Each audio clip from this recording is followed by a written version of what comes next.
అవి కొంచెం వాటర్ ఇవ్వా?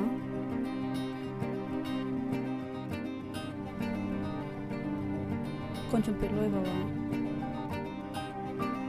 అసలు ఏం జరిగిందో తెలుసా అవి? ఏం జరిగింది? మన ఇంటి పక్కన ఉన్న బామ్మ వాళ్ళ కుక్కని వాకింగ్కి తీసుకెళ్ళింది. రోడ్డు మీద ఉన్న డాగ్ని చూసి డాగ్ వెనక పడింది. భయంతో బామ్మ కూడా ఆ కుక్క వెనకాల పరిగెత్తింది. అలా భయంతో పరిగెత్తు బామ్మ కూడా కాలు జారి పడింది. అయ్యో పాపం ఎన్ని దెబ్బలు తగిలినాయో తెలుసా? ఏంటి నవ్వుతున్నావు? అభి, ఏంటి రియా? నేను చెప్పేది వింటున్నావా? ఆ, ఏం చెప్పా? అదే బామ్మ ఇంటి పక్కన కుక్కను వాకింగ్ తీసుకెళ్ళింది. ఇంటి పక్కన కుక్క కాదు, బామ్మ కుక్క. నీకు నాకన్నా మెసేజెస్ ఎక్కువైపోయినాయా? ఎప్పుడు అవైలబుల్లో ఉంటున్నాననేగా లోకువా? అలిగినా కూడా పట్టించుకోవా? ఛ!